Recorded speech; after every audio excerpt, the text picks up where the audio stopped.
सुब्हानल्लाह वल्हम्दुलिल्लाह ला इलाहा इल्लल्लाह। अस्सलाम वालेकुम दोस्तों, मैं बुरहान हाजिर हूँ आपके सामने अपनी नई वीडियो के साथ। उम्मीद करता हूँ आप सब अच्छे होंगे, बेहतर होंगे। आज की मेरी वीडियो एक ऐसे मौजू पर है जिसके लिए कई लोगों ने मुझसे डिमांड करी कि मैं इस मौजू के ऊपर कोई वीडियो बनाऊँ। मैं बहुत दिन से सोच भी रहा था कि इस मौजू पे कोई वीडियो बनाऊँ, तो आज इसी लोगों की डिमांड के ऊपर की ये वीडियो है। वीडियो शुरू करने से पहले चलिए मैं आपको एक स्टोरी सुनाता हूँ। स्टोरी मेरे एक दोस्त की। अच्छा दोस्त था, कमाता था, 10-12 हज़ार रुपये सैलरी थी, एक बीवी थी, बच्चे थे 2। अच्छी ज़िंदगी चल रही थी, प्यार मोहब्बत के साथ मियाँ बीवी रहते थे, बच्चे भी खुशी खुशी से रह रहे थे। 10-12 हज़ार रुपये में बस जितना वो कमाता था उसके घर के अखराजात पूरे हो जाते थे। कभी 1500 रुपये बच जाते थे, कभी 1500 रुपये एक्स्ट्रा निकल जाते थे। ऐसे करते करते एक टाइम क्या हुआ कि शादियों का मौसम आया। मौसम जैसे अक्सर नवंबर में सीज़न होता है शादियों का, इधर फरवरी मार्च में सीज़न होता है, तो वैसे ही सीज़न आया शादियों का। तो उसके कई नज़दीकी रिश्तेदारों के एक साथ शादी पड़ी। अब मालूम पड़ा मामू की लड़की की शादी है, फुफ्फी की लड़की की शादी है, बीवी के मैके में शादी है, बीवी की बहन की ससुराल की में शादी है, चचा की लड़की की शादी है। अब सब जनरली मध्यम वर्गीय लोग थे, ये भी मध्यम वर्गीय थे, इनके रिश्तेदार भी मध्यम वर्गीय थे। अब फुफ्फी की लड़की की शादी है तो भाई फुफ्फी की लड़की को जहेज़ में क्या देना है, रिश्तेदार हैं, फुफ्फी की लड़की है, कुछ तो देना है। चच्ची ने कहा कि उनकी लड़की की शादी है, उन्होंने भी कहा कि हमारी लड़की को जो है वो कुछ क्या दोगे, तुम्हारी भतीजी है, तुम्हारी बहन है, चची की बहन है।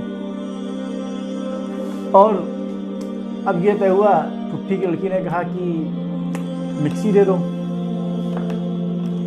चच्ची ने कहा कि सिलाई मशीन दे दो। मामू के यहाँ थी, उन्होंने कहा कि हमको जो है जो तुम चीज़ दो, 2-3 हज़ार रुपये की कोई चीज़ दे दो। मतलब जनरली सभी लोगों के।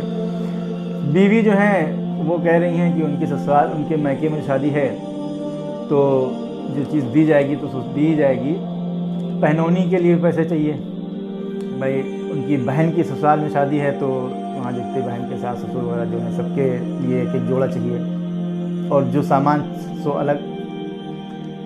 फिर इसी दरमियान मालूम पड़ा कि चच्ची के यहाँ जो शादी थी तो चच्ची के जो पोते थे बड़े लड़के के, तो उन्होंने ये किया कि वो अकीका भी उसी में रख दिया। शादी के कार्ड पे लिख दिया कि बच्चों का अकीका भी है। अब बच्चों का अकीका है तो जाहिर सी बात है कि अकीके में बच्चों के कपड़े भी फिर दिए जाएंगे। 2 पोते थे, दोनों के लिए। अब कुल मिला करके फुफ्फी के यहाँ जो मिक्सी दी जानी है उसकी कीमत मालूम करिए, अच्छी ठीक ठाक मिक्सी 2,500 रुपये की, ज़्यादा ख़राब भी नहीं दे सकते। कि मोपड़ा कहेंगे भाई ससुराल जाएगी, अगर ख़राब निकल गई तो ससुराल वाले भी कहेंगे कि क्या मिक्सी दिया मैं क्या लोने। चच्ची के यहाँ सिलाई मशीन देना था, मालूम किया कम से कम 3-3.5 हज़ार रुपये की आ रही है। इसी तरीके से जो बहन के यहाँ ससुराल में कपड़े देने थे तो भाई 700-800 रुपये से कम का तो कोई अच्छा जोड़ा आता नहीं है। वो जोड़े कुल मिला करके सब इनका 8-10-12 हज़ार रुपये का प्रोग्राम था। इसके अलावा जो मोहल्ले में और शादियां थीं, अब 10-12 हज़ार रुपये तो उनकी सैलरी हो गई महीने की। अब ऊपर से ये इतना एक्स्ट्रा, और एक जो अकीके में हो गया बच्चों के सूट अलग। अब अकीके का तो एक आपको बताया है, जैसे अकीका जो है उसका मामला तो बिल्कुल जैसे कुर्बानी का गोश्त होता है बकरीद का, उस तरीके से होता है। लेकिन यहाँ ऐसा रिवाज बना लिया है, कुछ लोगों का लालच भी होता है कि हम कुछ खर्च कर रहे हैं तो उसके बदले कुछ आए भी। तो भाई कौन आपसे कह रहा है कि आप खर्च करो इतना ज़्यादा। जिस तरीके से कुर्बानी का गोश्त होता है वैसे ही बकरा ज़बह करा करके गोश्त बटवा दो। नहीं कुछ है, अभी रमज़ान आने वाले हैं, आप अगर कोई अकीका करना चाहता है रमज़ान में बकरे ज़बह करा करके बिरयानी बनवा करके अफ्तारी में बटवा दे। खैर वो एक अलग मौजू है। तो अब इस तरीके से उनका महीने का बजट गड़बड़ा गया, बच्चों की पढ़ाई गड़बड़ा गई। अब इतना रुपया अगर खर्च कर देंगे तो फिर उन्होंने उधार ले करके अपना ये सब अखराजात पूरे किए। यहाँ तक कि नौबत ये आ गई कि उनके पास पैसे बिल्कुल नहीं। जो घर का खर्च था वो तो पूरा होने के बाद जो बाकी रुपया था उसे आने जाने में, जहाँ शादी में जाएंगे वहाँ का खर्चा, बाकी सब जो मैंने अखराजात गिनाए ये उनके खर्चे। यहाँ तक एक नौबत ये आई कि पड़ोसियों में कुछ जगह शादी थी, सिर्फ 100 रुपये देने थे। 100 रुपये उनके पास एक्स्ट्रा नहीं थे कि 100 रुपये जा कर के दावत में न्योते के तौर पे दे सकें। बीवी कह रही है हमको 100 रुपये चाहिए। मामला मियाँ बीवी में झगड़ा शुरू हो गया। जहाँ वो लोग बहुत ही मोहब्बत कारमत के साथ रहते थे, इन अखराजात की वजह से उनके ऊपर एक एक्स्ट्रा लोड पड़ा और उनमें आपस में अनबन रहने लगी, चिड़चिड़े हो गए। भाई जाहिर बात है, इंसान का 10,000 रुपये का खर्चा आमदनी है, 15,000 20,000 रुपये का उसका खर्चा होगा, तो कहाँ से पूरा करेगा? उधार लेगा तो फिर आधा तो अपनी सैलरी से ही करेगा ना। 10,000 रुपये अगर वो 12,000 रुपये कमा रहा है तो उस रुपये में से वो अपने खर्च कराएगा कि किस अदा करेगा उधार की, और वो भी कौन सा ऐसा उधार जिसका एक पैसा अपने जिस्म पर नहीं लगना। तो कुल मिलाकर के इस तरीके से करते करते डिप्रेशन में आ गए, बीमार हो गए, तो बहुत ज़्यादा हालात ख़राब हो गए। तो अब मेरा कहने का मकसद यहाँ पे ये है कि आप लोग ये सोचिए कि ये जो दर्द उस जोड़े का था, ये दर्द हमारे देखने वाले जो व्यूअर्स हैं उनमें बहुतों से लोगों का ये दर्द होगा, उनके अपने दिल का दर्द होगा। शादी के टाइम पे जब फरवरी का महीना आता है, उधर नवंबर का महीना आता है, तो उस टाइम पे बहुत से लोगों का बजट गड़बड़ा जाता है, क्योंकि शादियाँ होती हैं। कभी कभी बहुत से रिश्तेदारों के साथ शादी हो जाती हैं, कई पड़ोसियों में, कई रिश्तेदारों में शादी होती हैं। अगर जहाँ कहीं गए कुछ नहीं, कम से कम तो 100 रुपये तो देना ही देना। ज़्यादा ख़ास रिश्तेदार है तो कम से कम 250-500 रुपये न्योते के तौर पे। अब ये देखिए कि ये जो न्योता है या ये जो एक चलन चला है, पहनौनी है, या जो अकीक़े में इस तरीके से होता है कि अकीक़ा आपको करना है, ठीक है, आपने दावत के साथ में, बारात की दावत के साथ अकीक़ा कर रहे हैं तो उसको कार्ड पे छापने की क्या ज़रूरत है, ऐलान करने की क्या ज़रूरत है कि अकीक़ा है ना? ठीक है, आप कर दीजिए, किसी को ना बताइए, गोश्त सबको खिलाइए। तो ये जो सब चीज़ें हैं इनकी तरफ किसी का ध्यान नहीं जाता है, और ये ऐसी चीज़ें हैं हमारे समाज में शामिल हो गई हैं, एक बिल्कुल जैसे कोई बीमारी खून में शामिल हो जाती है उस तरीके से कि इसको निकालना बहुत मुश्किल है। हर शख्स इससे परेशान है, हर शख्स निकालना चाहता है, लेकिन हर शख्स का जब मौका आता है तो लेने से कोई नहीं चूकता। तो मेरी गुजारिश ये है कि आप लोग इस चीज़ के ऊपर थोड़ा ध्यान दीजिए। और अगर आपके यहाँ किसी के यहाँ शादी है, किसी के घर में, किसी की अपनी बेटी की, तो वो अपनी इस्तिताअत के साथ उसकी जितनी हैसियत है, वो जितना जहेज दे सकता है उतना दे।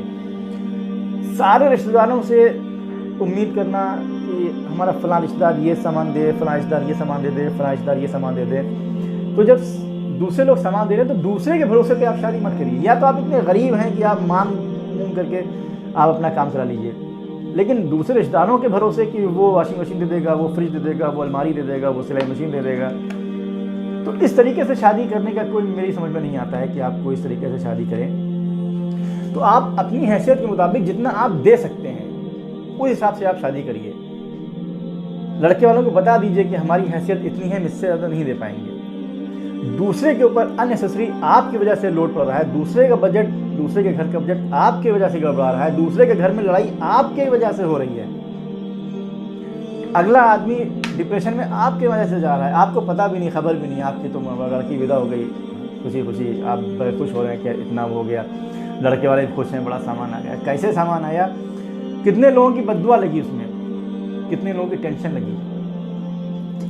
इस सब के बावजूद जब वो लड़की ऐसा सामान लेकर के जाएगी तो क्या आप सोचते हैं कि वो लड़की अपने ससुराल में खुश रहेगी? आज जो शादी के बाद बहुत से घरों में तनाज़े शुरू हो जाते हैं, लड़ाई झगड़े शुरू हो जाते हैं, जहेज़ के ऊपर, कभी ना जहेज़ के ऊपर, सास ससुर में, सास बहू में, या बीवी दूसरे में, तो इन सब की एक वजह ये भी है कि जब आपके सामान के साथ, आपकी खुशियों के साथ किसी का दुख शामिल है तो आप कैसे खुश रह सकते हैं? तो मेरी इल्तिजा यही है कि आप लोग शादी करें तो कम से कम अपनी हैसियत के मुताबिक करें, दूसरे के ऊपर एक्स्ट्रा बोझ ना डालें। शादियों के अंदर ये जो पहनौनी वगैरह वाले जो रस्म चल रही हैं, इन रस्मात को सबसे ज़्यादा तूल देने वाली औरतें हैं। अपने घरों की औरतों को समझाइए। अगर आप कहीं शादी में जाने को होंगे तो आप तो सुबह सुबह चले जाएंगे, लेकिन आपकी वाइफ कहेगी कि जो है वहाँ पहनौनी देना है, वहाँ ये देना है, ये करना है, वो करना है। अपनी बीवी को समझाइए कि ये सब चीज़ें गैर शरई हैं और नहीं देंगे। अगर कोई बुरा मानता है तो मानने दीजिए, वो बुरा मान जाए, अल्लाह बुरा ना माने। अल्लाह को नाराज़ करके किसी दूसरे को खुश करना ये बहुत ही घाटे का सौदा है। दूसरा नाराज़ हो जाए, अगर अल्लाह राज़ी है तो इंशाअल्लाह एक ना एक दिन वो भी राज़ी हो जाएगा। और दूसरी चीज़ ये है कि आप अवॉइड कीजिए ऐसी जो फंक्शंस होते हैं उनमें जाने के लिए। अगर जाते हैं तो आप जाइए और आप मत दीजिए जो वहाँ पे न्योता चल रहा है। खाना खाइए, अगर खाने के लिए बुलाया, भाई जाहिर बात है कोई आदमी आपकी दावत कर रहा है और फिर आपसे पैसा वसूल रहा है, तो अगर पैसा ही देना है तो हम होटल में नहीं जाके खाना खा रहे हैं। तो ये सब बहुत ही गैर शरई और बिल्कुल इनका कोई लॉजिक नहीं है, नॉन लॉजिकल बातें हैं। मेरी आपसे गुजारिश है कि इन सब चीज़ों को ख़त्म करने के लिए कुछ पहल कीजिए, कुछ आगे आइए। हमारे समाज के अंदर जो बुराई फैल गई है, इस कैसे दूर होगी? कहने सुनने से दूर होगी, अमल करने से दूर होगी। कहने से सुनने से ज़्यादा अमल। जब हम अमल के मैदान में जमेंगे तभी हमारा समाज जो है वो एक अच्छा और खुशगवार समाज और मजबूत समाज बनेगा, तभी हम तरक्की कर सकेंगे। वरना हमारी जो पैसा है सब इन फिजूल चीज़ों को खर्च होता रहेगा। आपसे यही गुजारिश थी, यही बात मैं कहना चाह रहा था। उम्मीद है आप लोग मेरी बात को समझेंगे। अल्लाह ताला हम सबको कहने सुनने से ज़्यादा अमल की तौफीक अता फरमाए। अस्सलाम वालेकुम। और चलते फिर आपसे गुजारिश है कि मेरे चैनल को प्लीज़ सब्सक्राइब कर दीजिए, लाइक कर दीजिए और घंटे वाला बटन दबा दीजिए ताकि नोटिफिकेशन आप तक वक्त पर पहुँच सके। अस्सलाम वालेकुम वरहमतुल्लाहि वबरकातुहू।